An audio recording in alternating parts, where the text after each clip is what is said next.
Hello, good morning, good afternoon, good evening, wherever you're joining from. Thank you for being here. Welcome, welcome. So, I hope you all have a lot of questions today because I don't have much of a plan otherwise. So, that is the plan. Answer your questions. If you have a question, it helps me see it if you start it with the letter Q. I see some people have already started doing that. So, that is wonderful. Let's go ahead and just jump right in. But yeah, otherwise, start your message with the letter Q. Feel free to drop in questions about live streaming, ATEMs, YoloBoxes, network bonding. Got a fun video coming out very soon about that. And yeah, we'll just hang out for a while and chat. Benny and Steve show says, how do I properly connect my ATEM Mini Extreme ISO, Rodecaster Pro 2, and computer? Great question. Let's see. So I will caveat this with saying I haven't ever actually used a Rodecaster before. Still hoping to get a hold of one here very, very soon. It'll be the Rodecaster Duo. But generally that is going to act like an audio mixer. So nothing too out of the ordinary there. The things to look for would be the line out jack on the Rodecaster. So there should be a line output. Let me see if I can pull up a photo of the back of it. And then we can take a look. So there should be, oh, it's very, very grainy. It looks like you'd want to use these ones. The sort of main mix out, left and right, those are 1/4 inch. And then you'll need to get that into the 1/8 inch input on the ATEM. So you'll need the right cable Y splitter for that. And then there is a trick with the ATEM because there's a setting in there. And I will hop over to my ATEM Mini. It's the same with the Extreme. Over in the audio tab, in general, make sure you set it to line level in here, not mic level. That way, that's what you want to do if you're plugging in a mixer. If you get buzzing on the line, it's because there's a ground loop, which happens sometimes. And there are little ground loop isolators you can buy that are like $9. They just go in line in the audio cable, so they look like this. Any of these are going to be fine. I don't really care which one. They're all probably the same thing inside anyway. And that'll get rid of the buzzing if you can't solve it by just plugging things in differently. And then for the computer, I guess, where was the rest of your question? That's going to get the audio from the Rodecaster into the ATEM. To connect that to the computer, you probably, depending on what you're trying to do with it, you can plug in both USBs, ATEM and Rodecaster, to the computer so that it shows up as an audio interface and a webcam. But you may only end up using the video and audio from the ATEM together, depending on, again, what you're trying to do with it. So, but then you have options. Should do it. Cool. Question from Sam. Is there a way to stop Upstream keyer from dropping when switching sources? I want to display lyrics, but using a flying key, but they disappear once I switch sources. Yeah, this is a, I'm guessing that you're talking about when you push a physical button on the ATEM, it'll drop the Upstream key. There is a setting for that too. So back in the ATEM config, oh, sorry, this one's not in the, this is confusing. This is in the ATEM setup app. Because the ATEM setup app is more about configuring the physical device, whereas the software control is like using the device. This in here, there's a setting here. So that's the ATEM setup app, and there's a setting here which is called these. So it's I'm guessing yours is set to drop with transition. If you change it to stay on with transition instead, then whatever keyer you have turned on won't disappear as soon as you change angles. So take a look for that setting. And this affects only the physical buttons of the ATEM. If you are doing this in the software control, you'll never have it automatically switch over. If you have this on air and you switch between these cameras, it doesn't turn off automatically. Great question. Okay, good. Questions are coming in.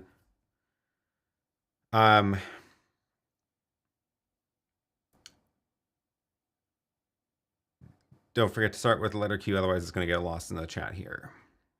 IT Radar. I have a YoloBox. I'm interested.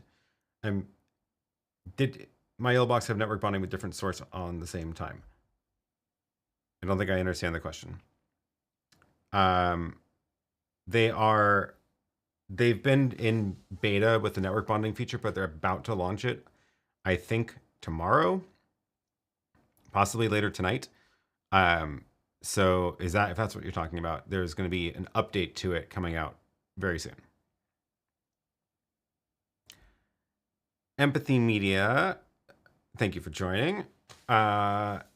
I'm enjoying experimenting with ASP with YoloCast and YoloBox, also YoloCast with vMix. Do you think ASP will be made available for YoloCast with vMix? Oh, that's an interesting idea. ASP is the protocol that the YoloBox uses to talk to the YoloCast cloud service. So, would they make a plugin for vMix to do that? That's an interesting idea. I'm guessing probably not, unless they get a lot of requests for it, because it is kind of like part of the YoloBox software. But it's possible. It's possible. Interesting idea. Oh, good tip here from Stop and Think. I send one of the headset monitor lines to the line level inputs in the ATEM. Okay, yeah, that works too. I have found that sometimes the headphone outputs of various devices are a little bit less reliable, but if it works, it works. So that's great.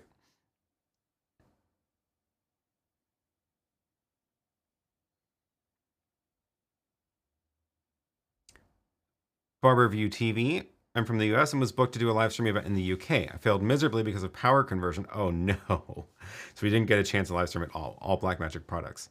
That is a trick for sure. As far as I know, all of the Blackmagic products do have dual voltage transformers. So it's a little bit surprising. I'm curious what went wrong, other than not having the physical adapters. But all of the transformers that you get, at least all the ones I've ever had, do support the higher voltage that you get in the UK as well. So as long as you have the little adapter for it. But that can definitely be a challenge. What a bummer. I'm trying to think if the ones that have the regular AC mains voltage input rather than a transformer, if those are dual voltage, like the ATEMs, I thought they were, but I've never taken big gear over across the ocean. I've only taken tiny things. But one of the things that I have done when I have had to bring a bunch of cameras and other gear over to somewhere with different either voltage or different power adapters is I will try to get everything connected into my own power strips and USB power bricks, where I can then I can connect only a couple of things to the main voltage in the venue. That way, most of the plugs I know are just they're going into my own thing, so I'm not having to wonder how many plugs I have left. So I have actually brought a power strip that I plug all my stuff into with my regular US plugs, and I plug the power strip into the outlet converter for the UK or Europe.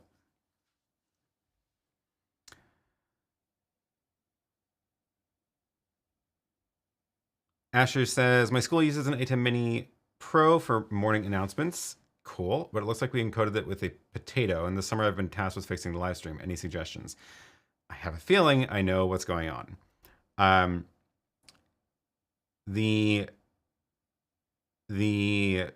assuming you're talking about the recording that you get from it, right?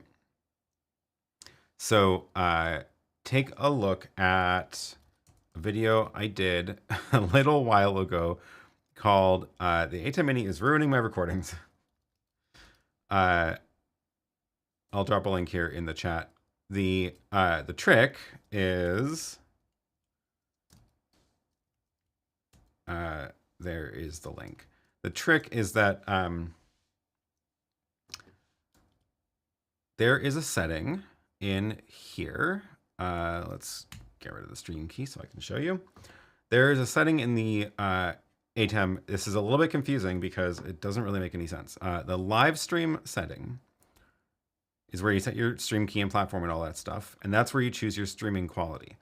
The problem is that the streaming quality is also changing the recording quality. So of the program, the ISO recordings are always the same. Like you can't change the ISO quality, but the program recording will depend on the streaming quality setting here. So double check that you've chosen a good value. I usually just do streaming high. It's good enough. But where it gets weird is if you have added custom settings in here, like that's a lot of custom settings. I've got these custom settings are loaded in my computer's software control. So if I choose my streaming bridge and then open this on a different computer, those settings are not in that computer because the settings live in the software control, not in the ATEM. So if I open this on a different computer, it'll be like blank and there'll be nothing selected in the quality. And if you do that and then start recording, it'll record at basically 0 bit rate. And 0 bit rate is then what looks like a potato. That video that I dropped a link to goes through all that and gives you a demonstration of it. So I'm guessing that's the problem if your recordings, or I guess it would work. It would happen with the live stream too. I'm guessing that's the problem. So try that. Let me know how it goes.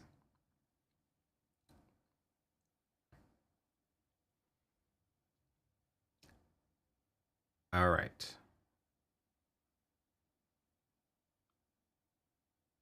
Two questions. Is your ATEM Constellation have all scaling inputs? Yes, it does. The Constellation, all the new Constellation models, I'm guessing that all new ATEMs forever will do this. They can scale 720 and 1080 at a bunch of the different frame rates into whatever you are running your program in. And that is in the Constellation 4ME as well as the 2ME and the smaller 1ME as well.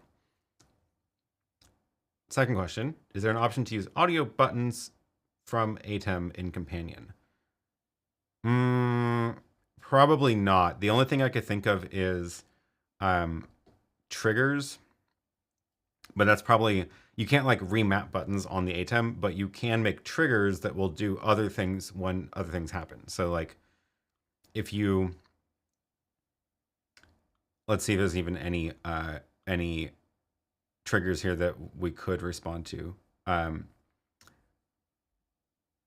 Let's see. Can I search this? Not Companion, Constellation. So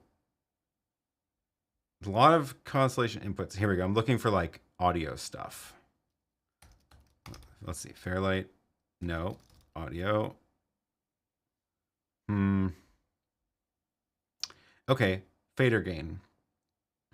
So maybe if you really wanted to, you could make a trigger that says if the fader is less than, you have to experiment with whatever this needs to be, but you could then make a trigger where if you adjust the gain of a channel with the buttons over or under a certain amount, you could do other things. And if you weren't using one of the channels for some reason, or aren't using the audio from that channel, you could sort of get away with remapping the buttons that way. It's not going to be super precise. I don't know if I would actually recommend doing that, but it's possibly possible.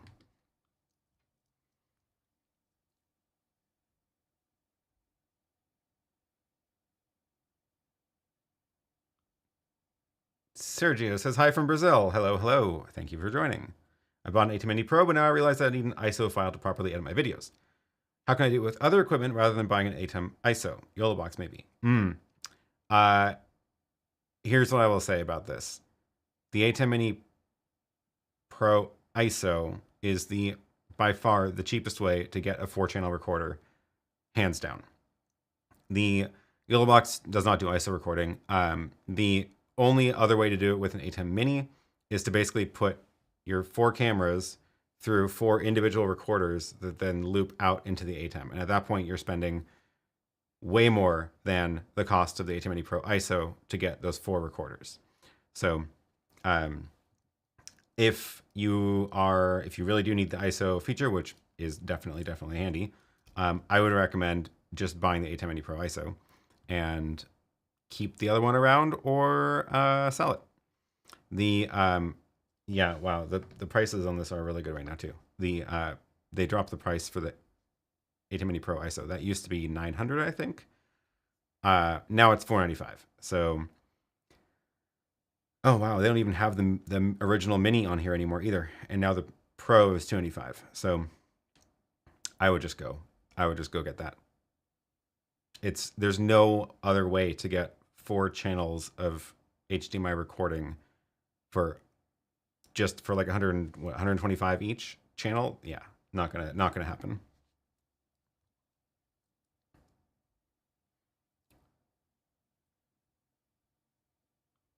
Fanda Studios says, "Hi Aaron, do you think there's a possibility of bringing live graphics using Ethernet into the ATEM like NDI? Is this something that Blackmagic can do in the future, or is it not possible?"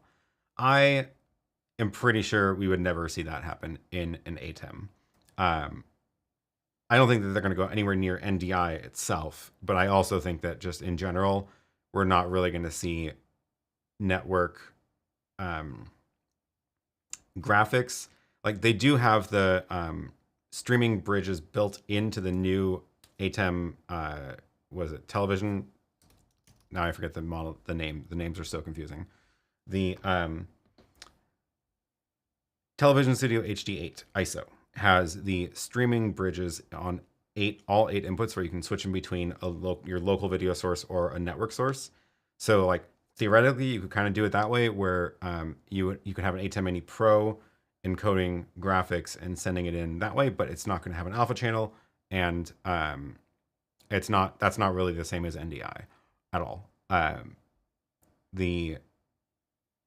yeah, I don't think we're ever going to see NDI itself in an ATEM.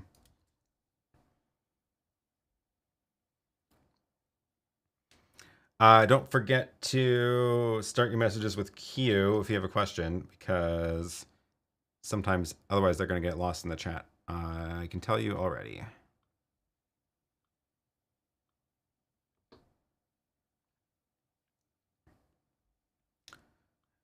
A browser as an input would be amazing, but upkeep would be hard. Yeah, browser source is, I'm using a browser source right now for the chat. This is coming in through a browser, but it's going through OBS and then output with a proper separate alpha channel, key fill alpha channel into the ATEM. And that's all possible, but it's using completely separate external gear. I don't think I would ever want to see Blackmagic build a browser engine into an ATEM. That sounds dangerous. But I do feel like there is a interesting market for a dedicated device that is just browser engine, that it's going to have to keep up to date often. They'll have to make sure there's like an easy way to keep it updated. But browser 1920 1080 or 4K outputting 2 SDI channels, one with the alpha channel, one with the graphics, because right now they do that. It's basically computer, OBS, Decklink, or Ultra Studio. But I don't think that's a Blackmagic product. I think it's somebody else's product. If they do put a browser source in the ATEM, they should call it the ATEM YOLO. Yeah. Accurate.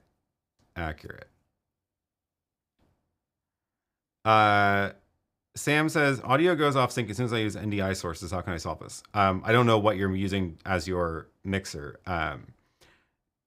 or your video switcher. Like, are you in vMix or something? I don't know.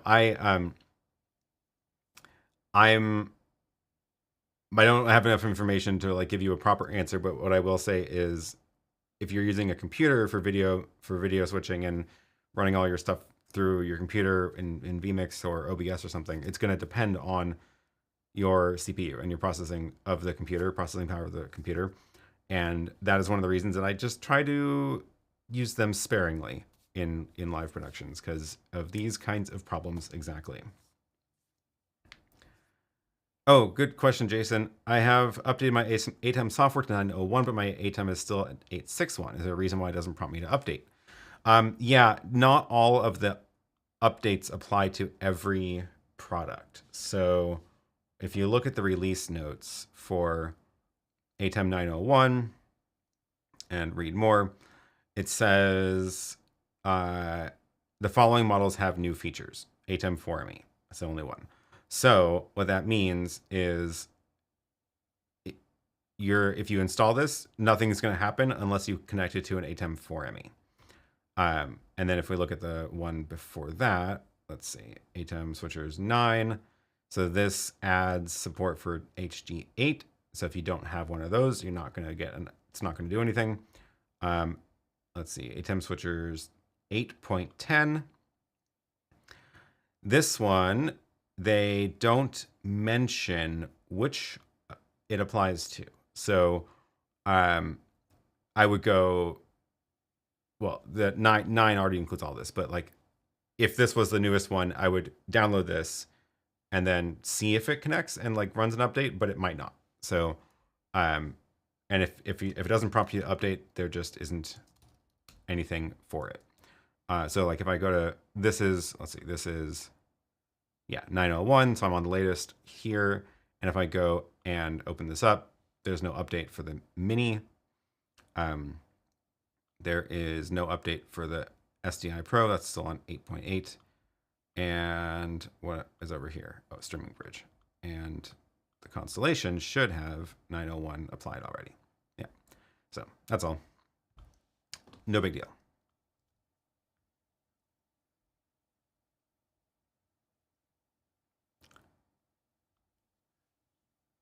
Shane Hannah says, I have an ATEM Mini Pro. How do I record on 2 USB-Cs? So they do have a, they do mention that, and let's see.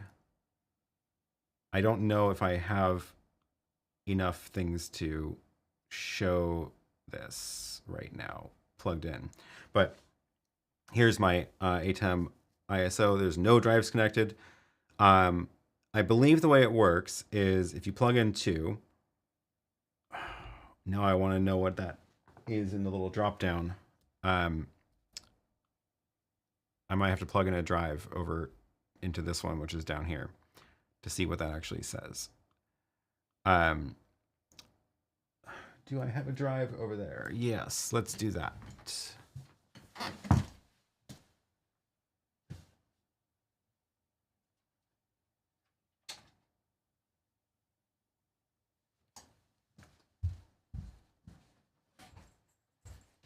I really need to go and organize my hard drives because I have this little pouch full of them and it's just a bit chaos right now. Okay, I'll plug both of these in. See what happens.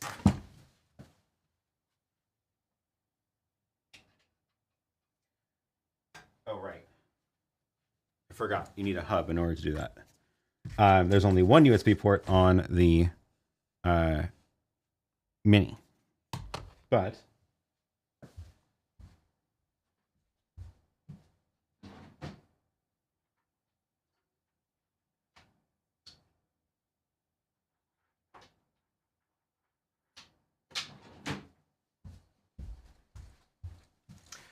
so the Extreme has 2 USB ports. So you can use a hard drive in each, or you can plug in a hub. I hope these are the right cables. I can't remember if these are charging only or if they're also data cables, but we'll find out soon. So I've got 2 hard drives plugged into this hub, and this is going to go into the ATEM.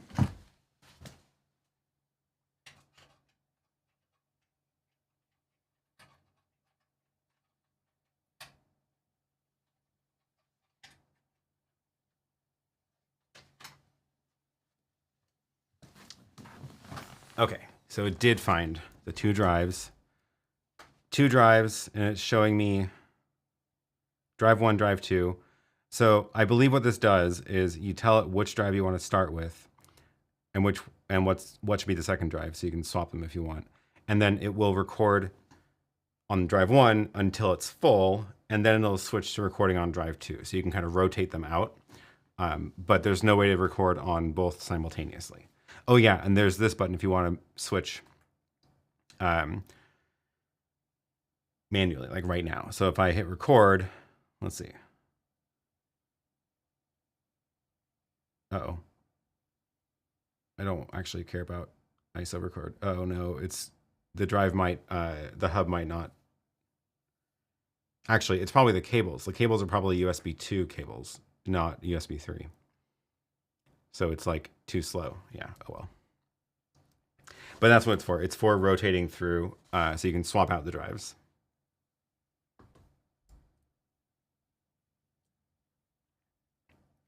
Don't forget to start your question with Q. Otherwise, I'm gonna have to go through the chats here.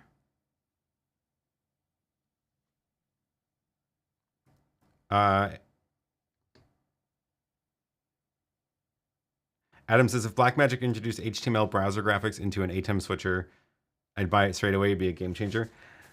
I mean, that's what the YoloBox is. The YoloBox has a graphics engine built in because it is an Android device, so it's already got the browser in it. I do want them to change the size of the window of that, but it does have a browser in it.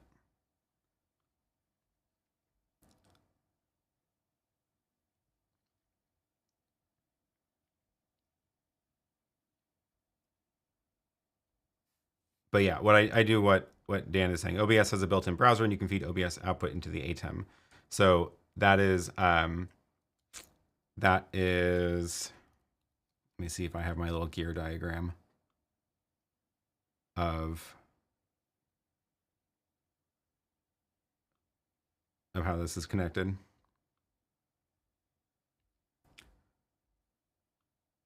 It's somewhere in here. Let's see. Okay, so the Mac this is actually connected to that. Oh, I can't connect. I need, what is wrong with my mouse? It's like my Bluetooth mouse is lagging.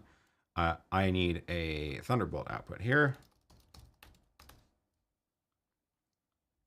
So my Mac is connected to the Ultra Studio 4K Mini over here, over Thunderbolt.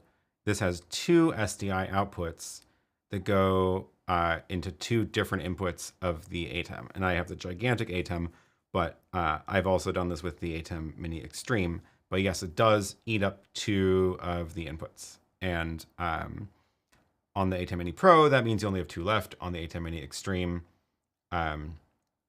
at least you have 6 cameras left. But that's also why I think they really needed to.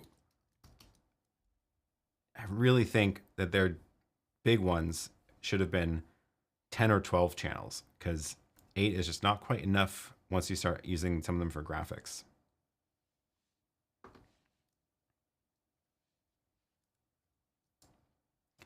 How long did it take you to map your setup in H2R gear? It's been on my to-do list for far too long. Well, I think mine's actually out of date now. I just changed a bunch of the inputs to map the audio channels better in the mixer. I actually started doing this before it was connected, so it was helping me plan how it was connected. So, because I knew like I wanted, for the outputs to go into the ISO recorder. I knew I have these monitors around here, and I wanted to see like where should I actually connect them. Feed the multi-views back into itself so I can route them to different places. But it was very helpful in doing that. Although this is definitely now slightly out of date, so I should probably do an update.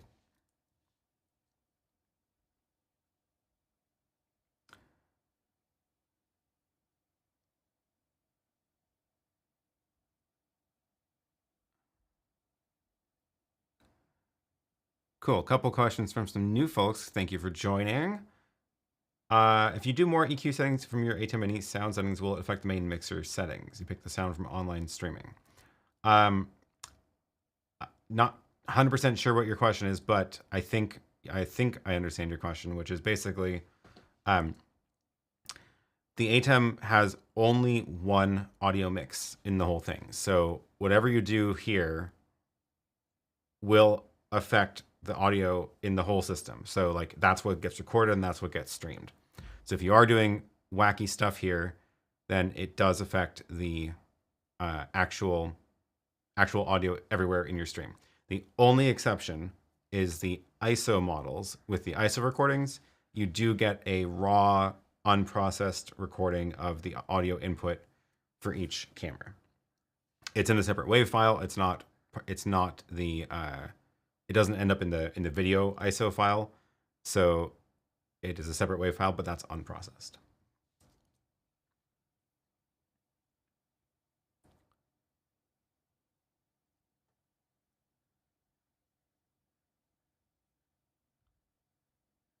Hello from Paris. Do you know about Fomaco PTZ cameras? I don't think I've seen that one. Let me see if this looks familiar. I've never used one, but I have seen them pop up as I've been searching around various times. It's definitely a good price, so I'm skeptical because PTZ cameras are never cheap. Oh, I like that it's got the little IP address display on the front. That's cute. Yeah, I don't know. Could be interesting. I'm guessing it's probably not the best picture quality compared to the $3,000 PTZ cameras.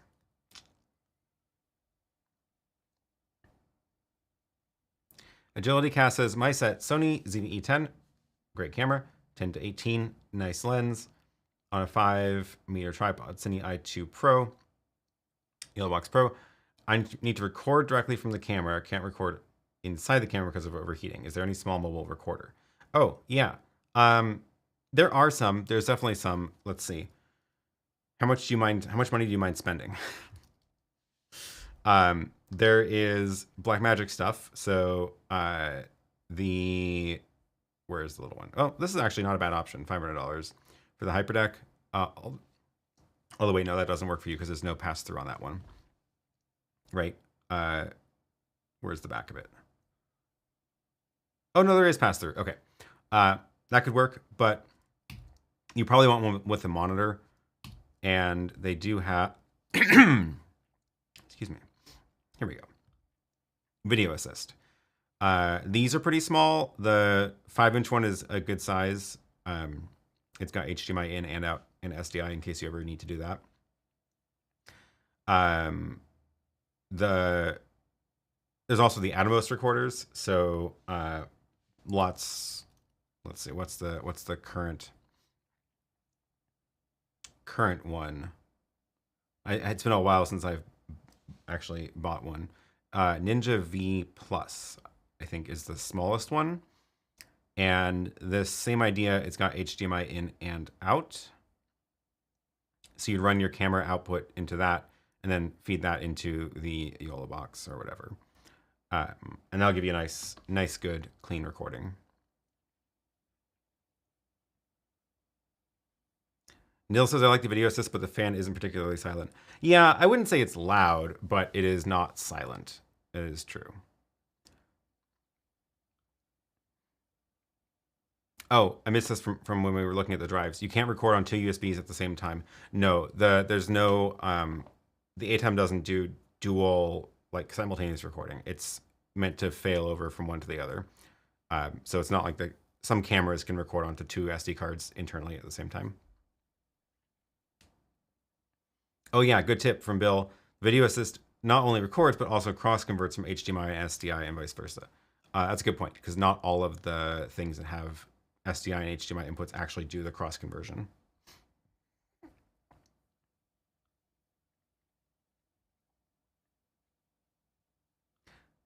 Question from Sam, how do I change color 1 and color 2 in DSK key source in the ATEM Mini? That should be pretty easy. Let's see if we can do that. go over to here. So if you're using a color 1 and color 2 in the downstream key for whatever, not as a key source, just as a fill source, the color that you actually are setting here is defined in this little tab, color generators. So here are your 2 colors. So that color is white, but you can use a picker, or you can use the sliders here to define it. So toggle the radio button to change what the sliders affect.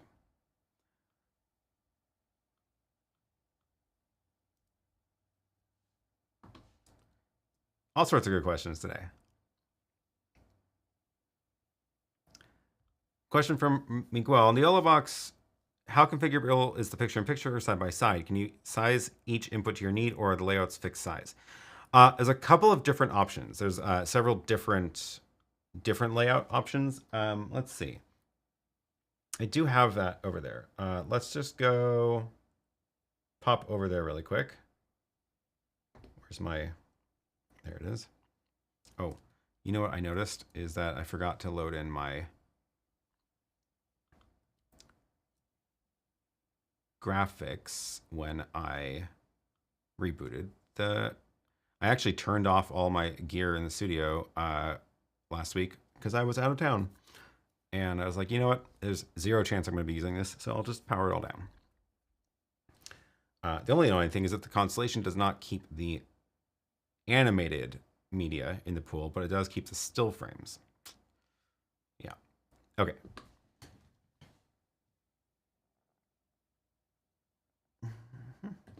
No? Oh boy. I just locked up companion. Oh, it's busy thinking about what it's done.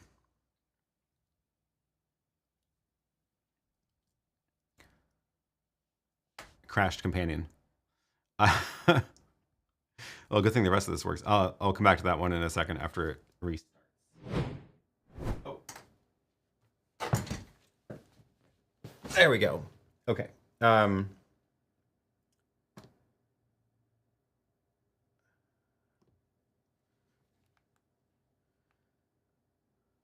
wanted to show you some of the layout options in the YoloBox. Let's see if we can do this. Also turn this off. This is my little chaos router for messing with the internet connection.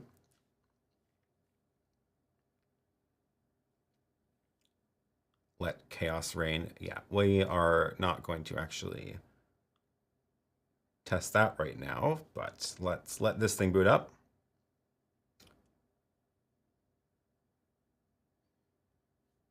So if I open this up, wonder what video source is plugged in.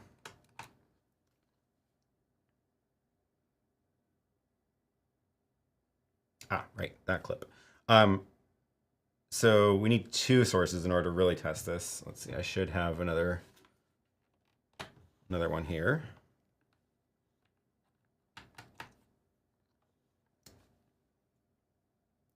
That's side 1. Let's see, let's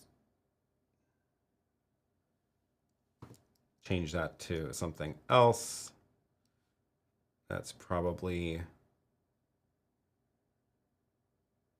that one. So let's go make it my face. So the picture-in-picture options. So let's see, add video source, and then not add video source. Where is it? Oh yeah, it is down here. So here's all the different options. Tons of different ones. So picture-in-picture is pretty much whatever you want. So choose the 2 angles, and then you can drag this around wherever you want. You can change the size, and you can even change the shape of it. So I can be in a little circle, and now that's saved as an angle I can cut to. And you can also go back and edit. Change the border thickness, all sorts of things. So the picture-in-picture one is very, very flexible. There's also split view, which is more automatic, I guess I would say. So we choose the two, and then you get to choose the border thickness, and then you also get to choose where you want it to split. So I can push me over to the side and leave more room for that video, but you can see how it's like, that's the only option I get. I can't like change anything else about the video. You can make this slanted, which is kind of fun too. Oh yeah, you do get the option of leaving the video centered, or like where it auto centers within the new cropped size. And then there's side by side, which is different from the split screen because this lets you also put a background behind it, which can also be animated, which is cool. So this one, you get these options of choosing. This was my request. So we're half and half, which is useful if you have like two people or whatever. But what if you have a person and like slides from a computer, or even this video clip? So if you drag to the left, it's shrinking, or it's cropping one but not the other. And I would actually swap these around. So it's cropping me so that I'm still, because you don't need to see the sides of my frame here, cropping me, but it's leaving the video clip is playing full screen. That was from my little mini presentation switcher request. So this is useful for like conferences or whatever. And then there's also news layout, which is similar to the side-by-side, but it's more just like fixed. So I can choose the border thickness or none. And then there's room for like the comments down below. So this is again what you'd use for like slides or a computer screen there, and then the presenter in that one. This one, you don't get the option of changing the sizes of those.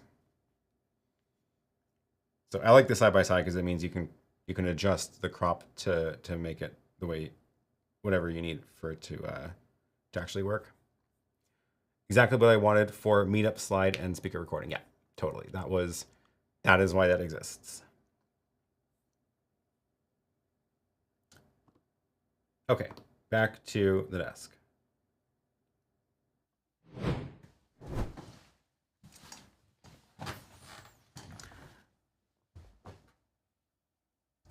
Does YouTube auto insert ads to live streams? Just saw one. Yeah, it's a kind of a new feature they added. You can turn on auto inserting ads. I can also manually insert an ad whenever I want. So I could like click it now, and then some of you will see an ad. It's still kind of magic.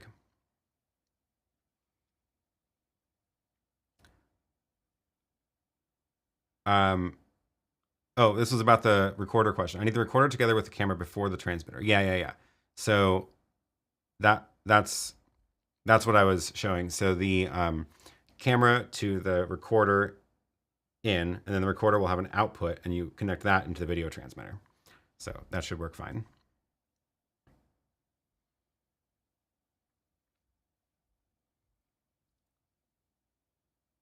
Screen printer Mike says, best place to get macros for mini extreme, especially super source. So two things. One, it's not that hard to make them yourself, which I recommend for most things. But with super source, there are a bunch of preset layouts you can get. Let me see if I can find them.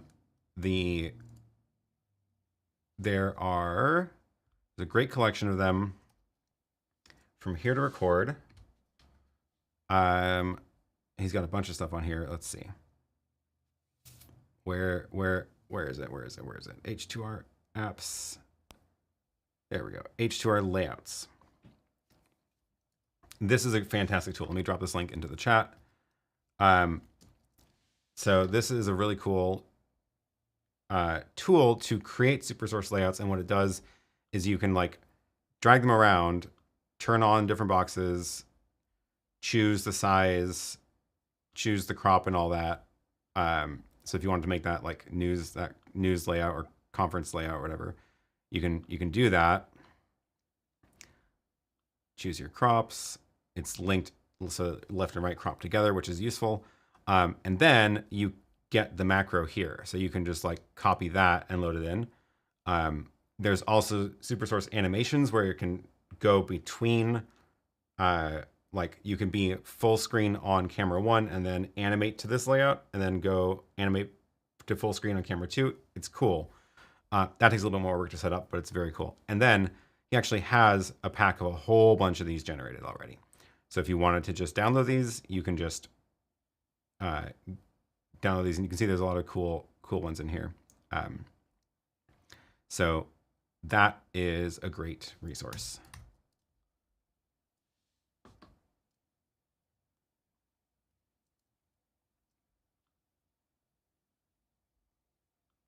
Did I do any instant replay system with the ATEM Mini Extreme and Hyperdeck Shuttle HD? It's been a while since I've tried that. I will say it's not going to work.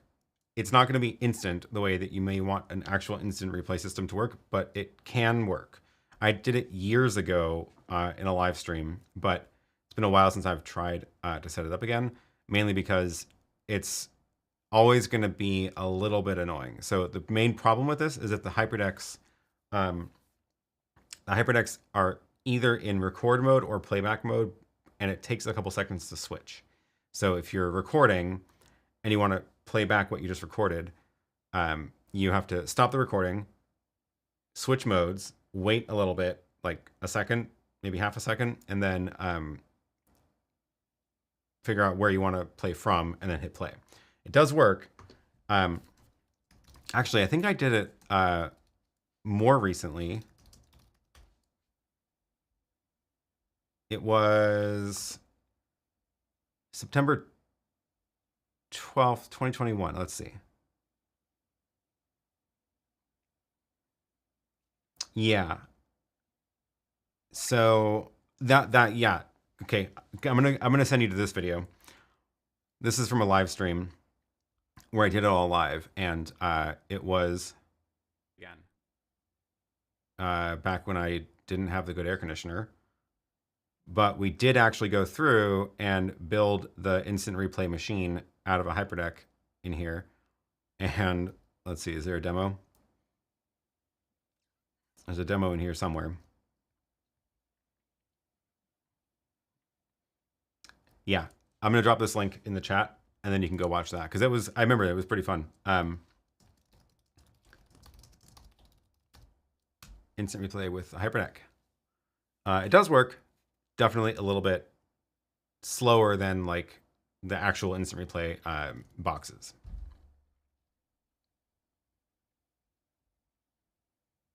Somcast says your video and audio are outstanding. Well, thank you very much. It's taken a while to get here. Don't look at my old videos. Roger says, are you planning to run any live stream conferences such as ResolveCon this year? Kind of hard to work with Photo Justice since he's moving across the world.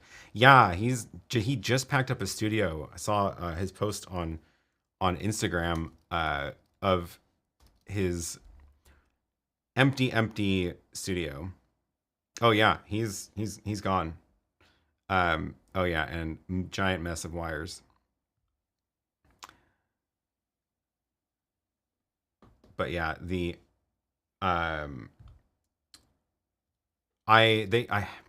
unfortunately, so they did actually ask me to do ResolveCon again this year, and I absolutely would have, because it's actually in Portland this year. It's even closer. But I'm going to be out of town at a different conference that weekend.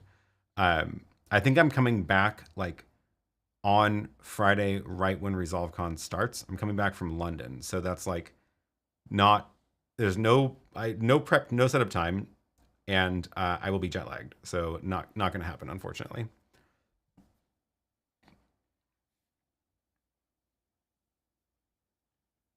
For the ATEM Television Studio HD8 ISO, what format do you need to use for short video clips in the media player? Oh, does it actually? Now I forget, because they're all so many different products. Does it actually have the animated media pool? HD8. Where is the connections, standards, product. There we go. Stinger. Okay, so yeah, what it is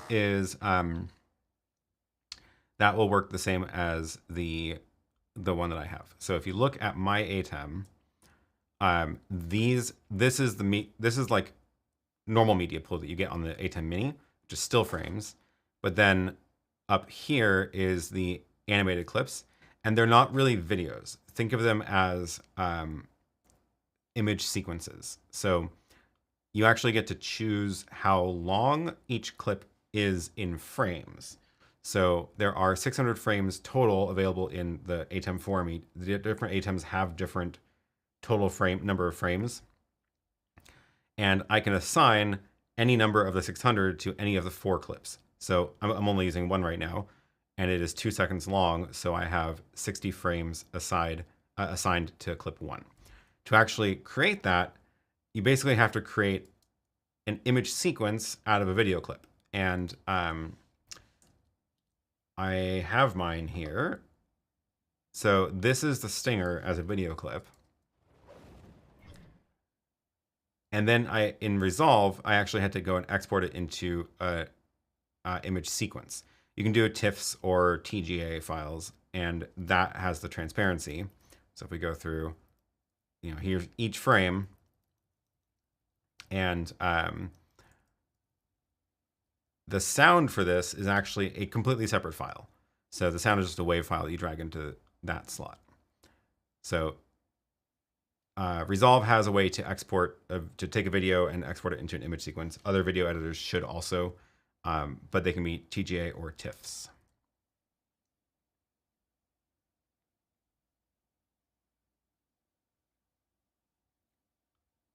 What is MADI audio? Good question. So that is a way to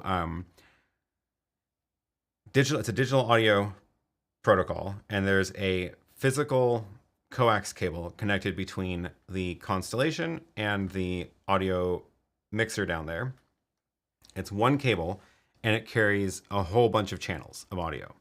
So in the ATEM, and this is something that's in the 4ME, but not the 2ME, unfortunately. In the ATEM, you can see here's all my video inputs, but here's all these MADI audio channels. So these are audio channels coming in from the mixer that I can now enable in the ATEM. And you can see I've actually got MADI 1 turned on because that's how all the audio is getting fed into the stream. And then if you look, none of my other audio sources are enabled in the ATEM because it also goes the other direction. Any of the first, now I can't remember how many it is. I think it's 10 or something. There are 2 channels. Yeah, it's 10. No. 2 channels per, so left and right for each of the inputs. So there's 2. So if I have 10 inputs, that would take 20 channels in the mixer. So I think it's like 15. That's what it is. It's 15. 15 of my channels of my ATEM inputs get transported digitally into the mixer. So in the mixer, you can see how these are actually the same names as some of my ATEM inputs, and they'll line up in this order. So computer, Apple TV, Hyperdeck, Bird Dog, Magewell. So if we go look over here, we have computer, Apple TV, Hyperdeck, Bird Dog, Magewell. So those are those channels. And then these ones are just over here, but not necessarily labeled. So audio comes in through SDI into the ATEM, and then it gets digitally sent into the audio mixer, where I can mix it here and do different submixes, just like it would be in any audio source. And the reason I'm doing it is because I have a bus for monitoring, which feeds into speakers in the room, and I can not have my microphone go to the speakers, but I can still send the computer audio or audio from the video clips that are playing. So I can hear that in the room, but not send my microphone. But then when I'm sending back to the ATEM for the stream is this mix where things are at different levels, and it does include the microphone. So it's cool. But it's only in the ATEM Constellation 8K and the 4ME. I don't even think the other new ATEMs have it. And definitely not the ATEM Minis. Yeah. But it's like a special, it's like an actual big extra coax connector. So if you search for on any of these, oh, okay, the HD8 has it. That's cool. Search for Maddie on these spec pages and you'll find it. Oh, right, because they did the microphone converter thing for that. So if you look at the Constellation 4ME, I'm sure the 4K has it also, and go in here. Oops. Yeah, in and out, and then if you look at the actual panel, where is it? So here's the actual jack for it. I don't know why there's two outputs. I can't remember why. There's two outputs, but only one input.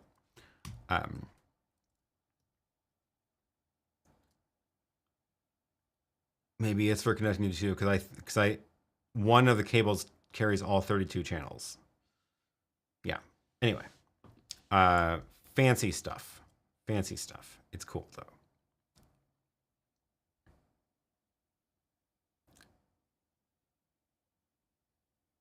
TBJ says, could you make a video about your Chaos network? I will soon. So last week I did a live demo of messing with the YoloBox connections, bonding connections. It was fun. It worked well. And it was definitely chaos. And tomorrow I'm publishing a video that's like the short version of that demo. But I don't have any video about the actual Chaos router yet because I want to save that for when I build a physical version of it, which is going to look like this. I'm going to make an actual panel with all these knobs on it, and I just bought all the knobs and switches. So I've got like nice fat toggle switch. Where's my focus? Oh, where is it focusing? This top-down camera just always wants to give me problems. I don't know where it's. There it is. So there's that. I've got these delightful looking knobs that just came. And these are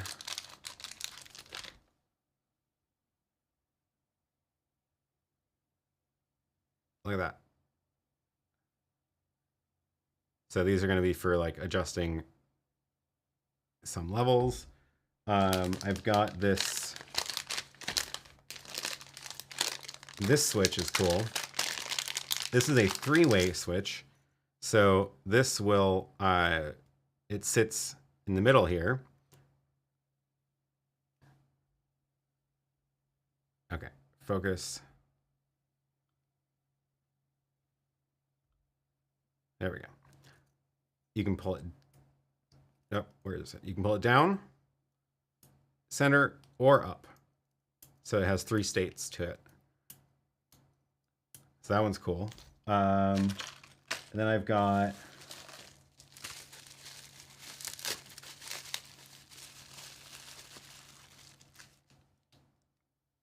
nice fader. There's actually an LEDs in here too, so it'll light up and I can make it turn red as you go up. So there's gonna be the little sliders. And what else do I have in here?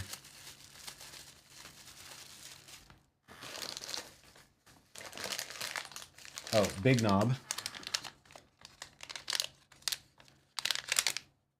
Oh, there it is.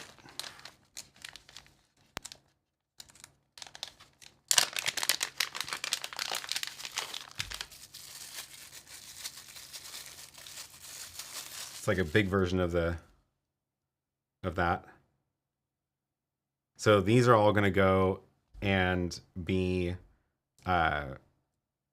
in this kind of layout. So I'll be able to say like, oh, the LED segments, those are fun too. I don't know where those went. They're in here somewhere. So I'll be able to actually say like, increase latency.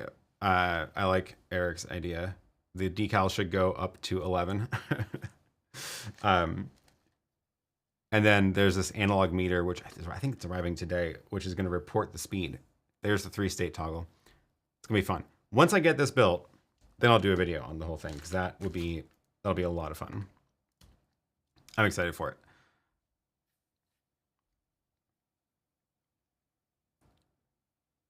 Okay, still a couple good questions coming in. Wow, this is great.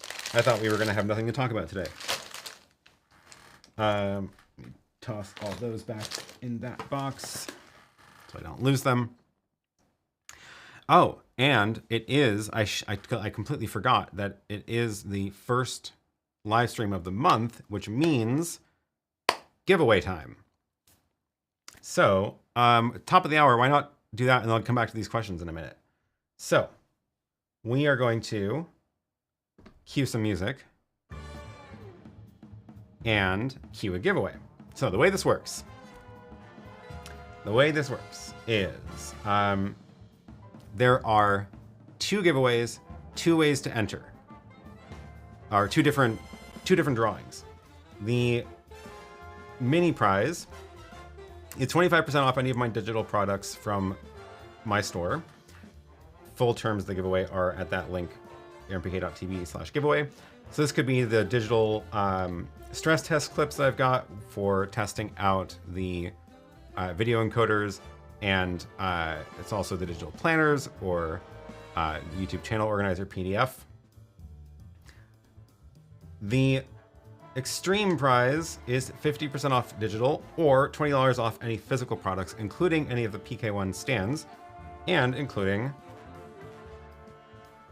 the new RØDE mic sticker. This is a sticker that you put onto your RØDE Wireless Go, and then you can use your own branding have your own branding on the mic. So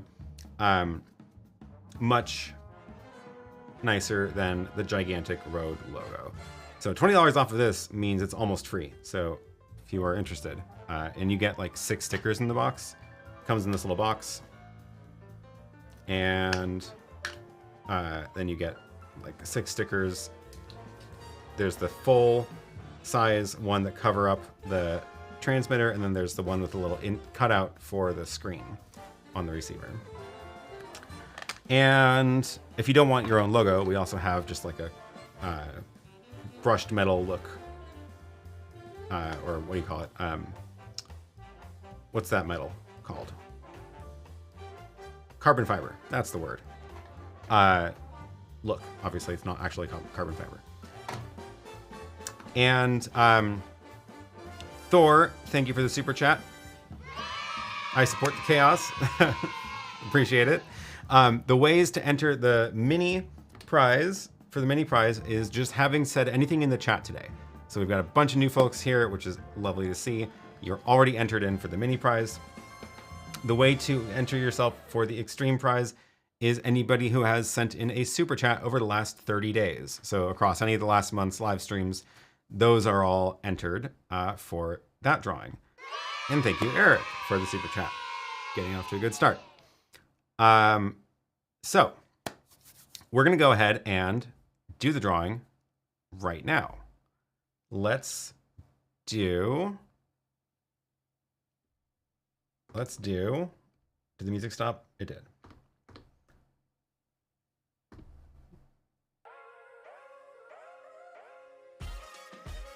There we go. Okay, get some tunes going.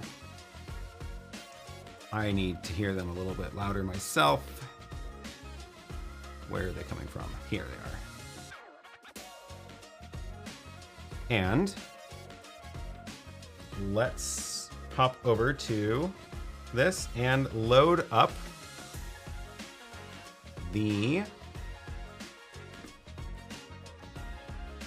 all the fine folks who have said something in the chat today. This is from today. Everybody who has said hi or anything in the chat is on this wheel. We're gonna give this a spin and see who gets the prize. And if you win, all you have to do is send me an email after the show. Email is on my channel, it's easy to find, or on the website, and I will email you the code. Here we go.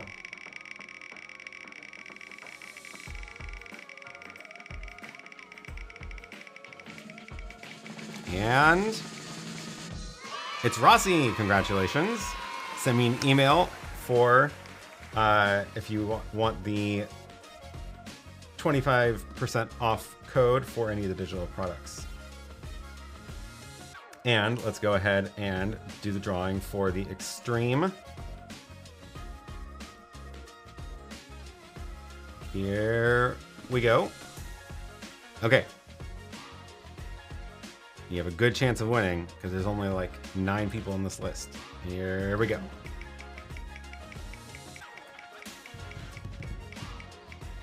Who's it gonna be? Who's it gonna be? Is it Scott? Congratulations. Go ahead and send me an email and let me know which prize you would like, whether that's a 50% off coupon for any digital products or $20 off any of the physical products. Thank you for playing, and thanks everybody for your support. And we will do that again at the beginning of next month. Congratulations. That was fun. And back to our regularly scheduled programming. Got some more questions coming in that are in the queue. Don't forget, if you have something else you want to make sure I see, start with letter Q, but don't repeat yourself, please. Otherwise, it gets hard to keep track of. All right. Let me scroll back to the ones that I skipped over before. Sorry. IT Radar says, is there any way to use the USB-C on the ATEM Mini Pro ISO as an output to another monitor? The only real option there is those USB to HDMI converters.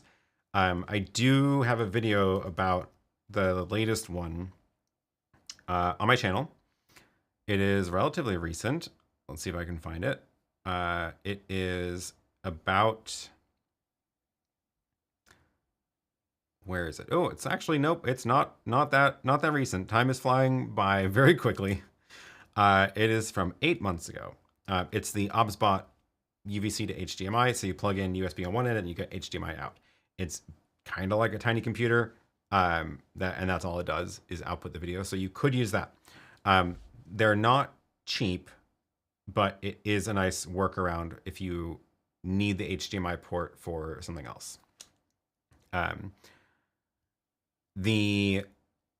Do keep in mind that that is going to only ever give you the program out. There's no multi-view out the USB. But here's the video about the UVC to HDMI converter, and that has the links to find it. Although I noticed that a bunch of them were out of stock. I'm not sure why, but I think there's more on the way.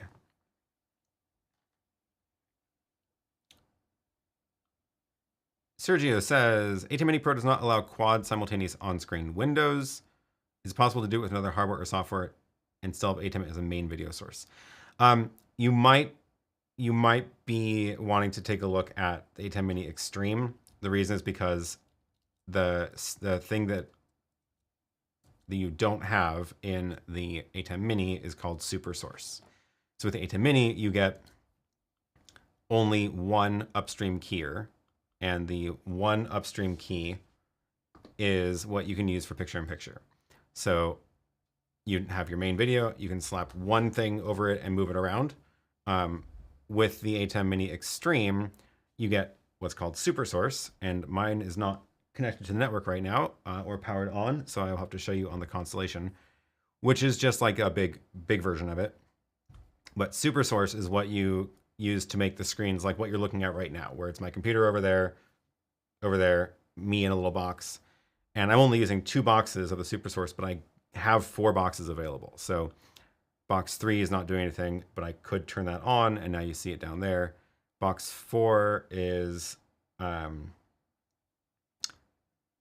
tiny. That's very small. Why is it so small? And it's in the center, so let's move that somewhere more interesting. There it is. So that's the 4th box. And this is now, it's not like upstream key. It's like, this is like a camera you can switch to. So I can go between this and my full picture here, and then just cut between them because it is like a full camera angle. And let's get rid of those.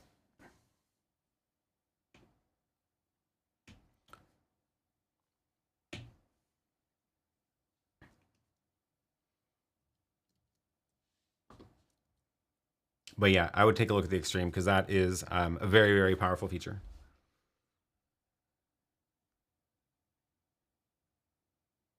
Okay, we already got those. Oh, Sam says, I have a Blackmagic 6K and a Canon C100. I really use them both because the colors don't match. How can I get around this? So I don't know about the Canon, but I know that the Blackmagic can load LUTs into it, which means you should be able to color grade the camera to make it look pretty close to the Canon.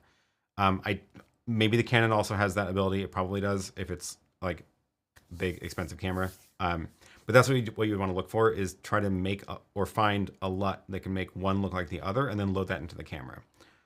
There is actually a thing that I've been meaning to test out. I've only barely started with it, which is called Cinematch. And so I met them at NAB. And I met them at NAB, and basically it is a product that has a bunch of pre-made LUTs for matching one camera to another. So we can actually see if they have, okay, they don't have it in their little list, but we could say like, I'm going to I want my Blackmagic Pocket 4K to look like a GH5. And now that is supposed to look like, that's supposed to be a Pocket 4K camera looking like the GH5. And they have a whole bunch of cameras already like built into it. What I did very briefly and didn't get very far in the testing is actually loading the LUT onto one of the little Blackmagic converters, because those can also hold LUTs, because I wanted to see what it would take to do that with a camera, for a camera that doesn't have LUTs built in. So that's gonna be cool if I can get that to work. But I just don't have a very good eye for color, I think. So it takes me a while to figure out if it's actually working. Oh, Graham has tried that already. I've tried to get two cameras to match by pushing LUTs into the mini converter, gave up after a while. Neither camera's color was very great. Interesting. Yeah.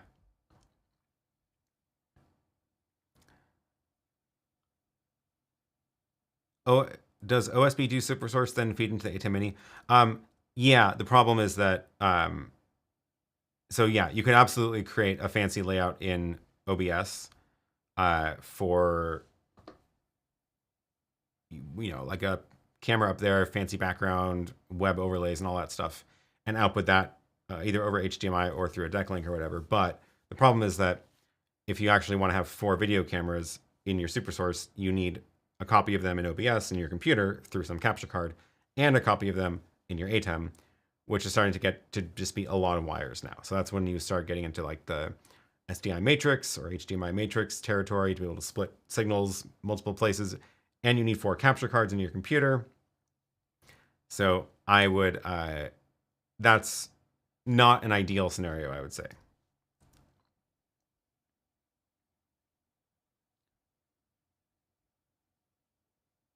Mark says, can you share the story of how you found, assembled, and added a countdown timer to your intro music? Yeah, let's see. I might already have actually an explanation of that in a video. I'm pretty sure I went through the process of it. I'll drop this link here. This is how to use countdown timers. So this is a video I did also 8 months ago, basically of exactly that, walking through my process of using countdown timers for starting live streams. I think I have a very brief segment in there about how I did it in Resolve. But basically it's creating a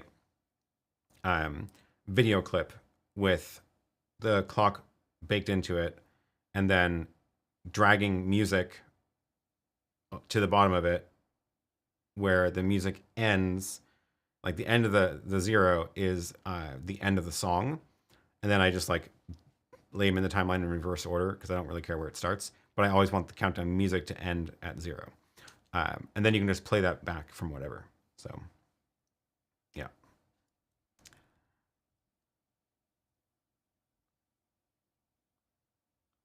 Have I used NDI? Yeah, I use it for a couple things. I don't run my cameras over NDI, but the main thing that I use it for, which I don't mind using it for, is phone camera, wireless phone camera. So if I wanted to show you around the room or do a close-up of something on the desk here with a handheld camera, it's a pretty good way to just like quickly pop open open the NDI camera app, and then it'll pop up on one of the devices here because it's like already preset even.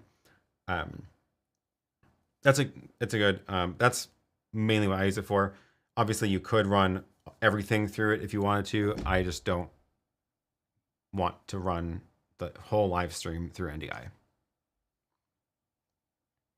TVJ says, as someone who does TV for a living, nothing does color better than getting it right inside the camera. Fair enough. Fair enough.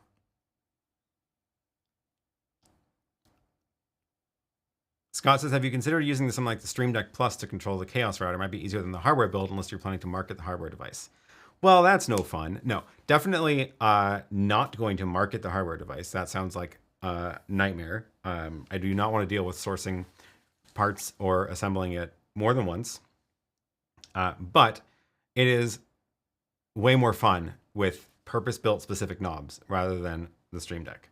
I could make a Stream Deck interface for it and just use buttons, or I could use the new one with a little twisty knobs, but not as cool. Definitely not as cool. So this one, like, I want LED numbers. I want a nice fat knob I can turn, and I want the slider. Plus, this is just going to look cool with the analog meter. I'm going to replace the label in that. I'm going to take it apart and print my own label for that with the right units. It's going to be also the physical toggle switches. They're just so nice. They're like, where do they go? It's hard to beat. Hard to beat that. Much more satisfying. You can hear it, right? Snap, yeah.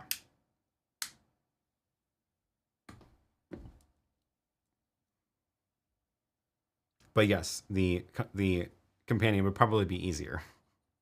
But where's the fun in that? Did the Constellation 2ME also save the images over a power cycle? No. Weirdly, when I had it, I don't know if there's been an update to it, but when I had it, the 2ME did not save the images in a power cycle. So I was not expecting the 4ME to, but the 4ME does. Makes no sense. But it only saves the still images. It doesn't save that, which is weird and annoying because then I forget to load it back in when I start the show again. Where can I find Aaron's email address? So it's on aaronpk.tv, or you can actually go into the about section on YouTube and you'll find it there. And congrats. Hardy Media says, regarding the Bird Dog Play with Zoom rooms to get and route NDI isolated streams, can you comment on using either Zoom ISO or Bird Dog Central? Oh, I've never used Bird Dog Central. I don't know about that. But Zoom ISO should work fine to give you a NDI feed for each Zoom participant.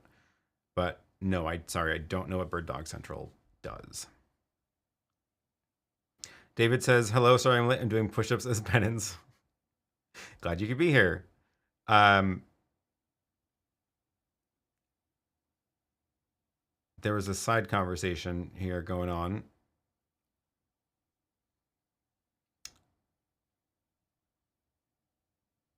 Here's one I missed. This week, I finally found the time to install and test the H2R software, and I found it clean and simple to use. Good.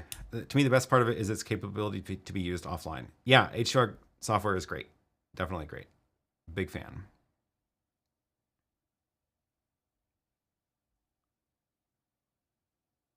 Graham says, I have a couple of Zoetech cameras that look like that Fumaco. Wouldn't be surprised if they were all rip-off copies of PTZ Optics' more expensive kit.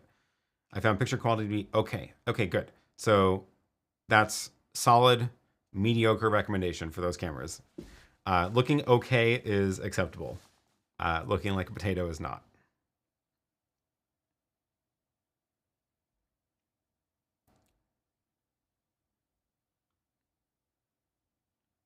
On the Constellation 4ME, can you turn on the multi-view style grid lines on a single non-multi-view output? No, you can't do anything on the outputs. The only options you get are on the multi-view outputs themselves. But even that, the only thing I really get in here is toggling the audio meters. So I can say I don't care about the audio meters. Let's see if this button works. Nope. Why is that there?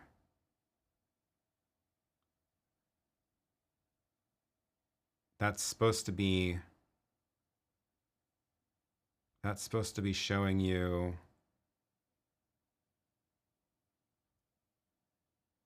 Oh, multi-view one. That. Aha! Found it. I wanted to show you the multi-view of the ATEM. So I can turn off the audio meters, right? Which I actually don't care about the audio meters from the cameras because I'm not using that audio at all. So I should probably leave those off. But I do use audio from like from the computer or from the Apple TV. You can't even see what I'm pointing at. There we go. Apple TV, I will leave the audio meter on because if I am playing a video back, I want to see its audio meters bouncing around. But that's all I really get. There's no other options here.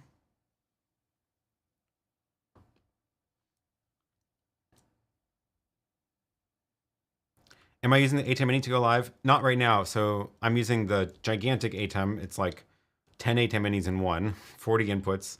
And then it doesn't have the streaming encoder that the ATEM Mini has. So instead, I'm using the web presenter. So that goes out to a web presenter. The web presenter is what's streaming.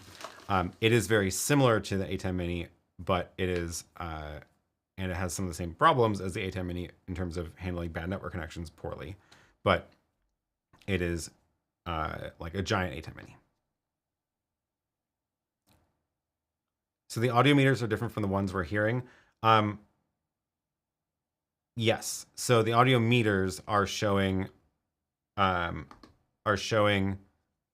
me which the audio levels of the different inputs. So like you can see up in that one, that's the YoloBox plugged in to the ATEM, so I can show you the screen, and it's showing me that there's a lot of audio there. So if I were to, I can cut to it and you're not going to hear it because I don't have audio follows video on, but that's showing me that there is audio there, which I could turn on, but it's not showing me what's on air, if that makes sense, I guess.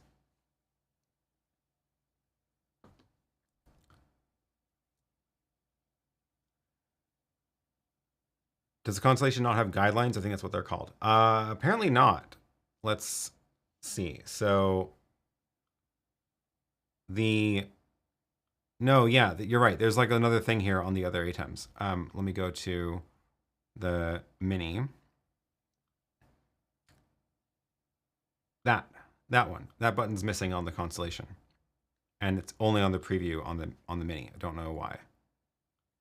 And my Extreme is not plugged in. Oh, I can go to the one at home. I think it's that. Apparently not. There we go. This one has no guidelines unless, yeah, only the preview has the guidelines. That's interesting. I've never really used that. Now we know.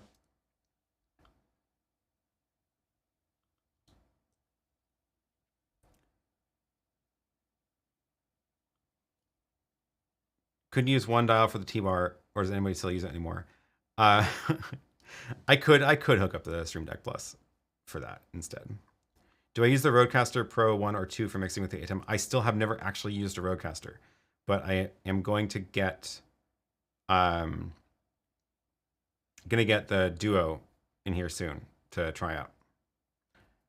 That'll be better. ATEM 4ME HD, it's like 10 ATEM minis and costs 10 ATEM minis as well. Yeah. Yeah, it does. I think it's what he was wanting from a single video output. Any workarounds? Not really. I don't think so, because the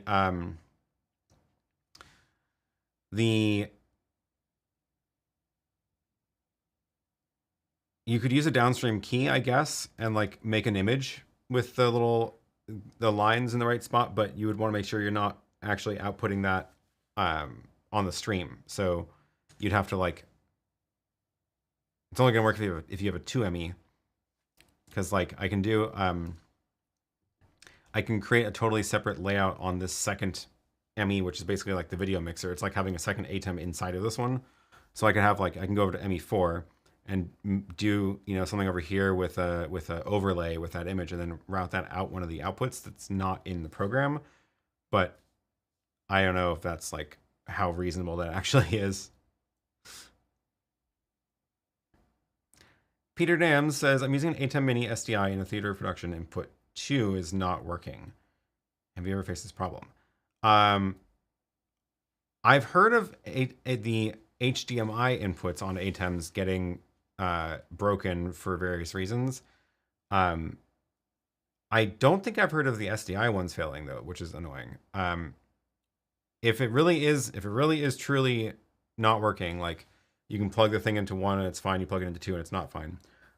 That is definitely worth a call to Blackmagic. With the SDI, the HDMI models have that special chip on input 1, so sometimes devices work on input 1 but not the others, or the other way around. But that doesn't exist on the SDI model because there's no extra latency added for HDMI processing in the SDI one. Yeah, sounds like you might need to get in touch with support, sadly. Is there any way to improve ATEM Mini's video quality? Not sure what you mean. So the ATEM Mini internal video quality is basically like close to perfect. Like there's nothing, it doesn't do anything to the video, so it's never gonna like introduce problems to the video. The output encoding of the stream will depend on the streaming quality you've set. So it does have streaming low through streaming high, and then Hyperdeck low through high. So if you want the best quality and highest bitrate for recording, choose Hyperdeck high. But that's going to only affect the recording. And then the only other thing is the USB output of the ATEM does have slightly stretched colors, so it'll look more contrasty. And they have not ever changed that in the whole existence of the ATEM Mini, so I doubt we'll ever see that.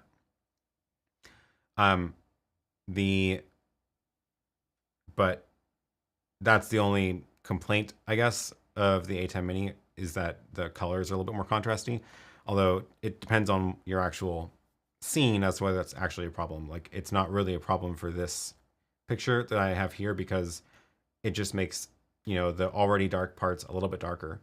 But it's fine. Ryland says, have you used the InStream? I've got audio distortion issues with HDMI input from the Hyperdeck Mini. Any ideas? You know what? You are the second person I've heard this from, and I haven't actually tested that combination myself.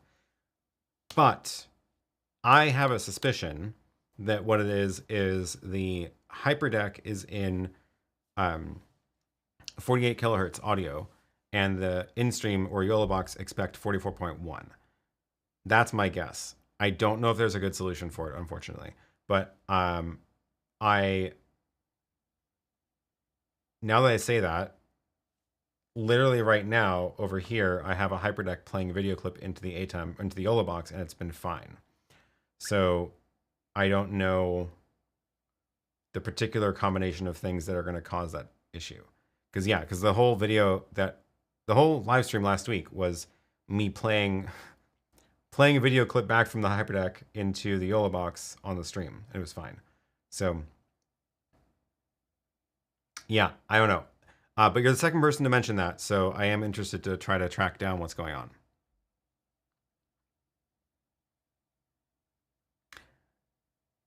What are you doing? It says, hey, Ryland, I don't play guitar, but I still enjoy your videos. Nice.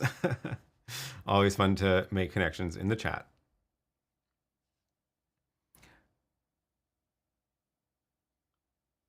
We are 48K. I could see sync issues, but not levels be a problem.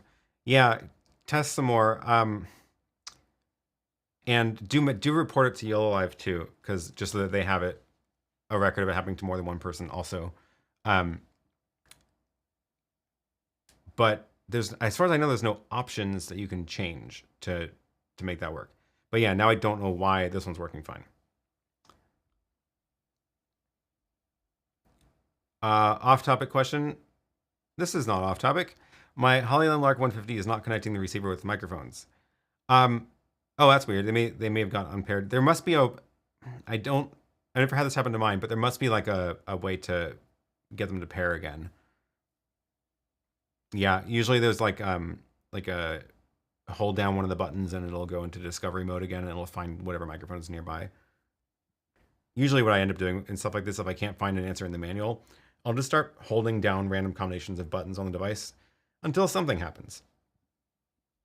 When there's only a few buttons on the device, there's only so many different things that it could be.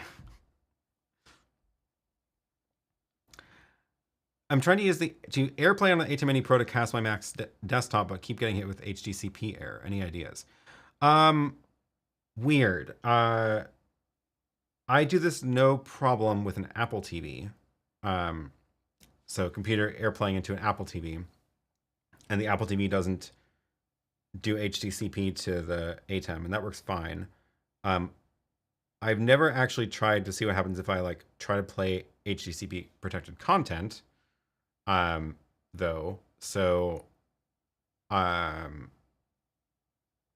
why would I do that? I don't know if that's going to make the Mac switch into HDCP mode or something, but, just sharing a screen you shouldn't hit any issues. If you are using it into a Chromecast, the Chromecast will only ever output HDCP, so that's not going to work, at all.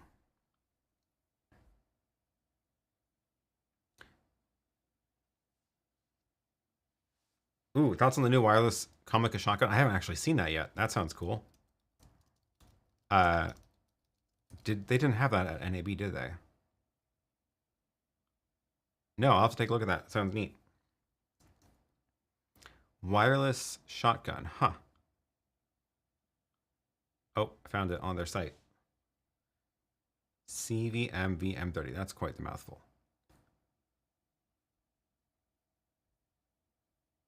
Cool idea. So it's like their shotgun mic, but then with their wireless receiver. Huh. It looks like it also has an analog out to the camera. That's cool. Interesting idea. Oh, that's nice. Yeah. So you can just, it's a cool idea.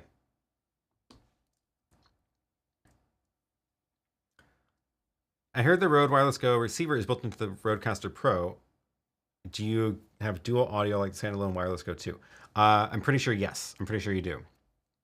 I'm gonna test this as soon as I get mine. But yeah, if I remember correctly, what they said is it's like having the Wireless Go 2 inside of the Rodecaster. So you get 2 channels of audio wirelessly, which is very cool. Very cool.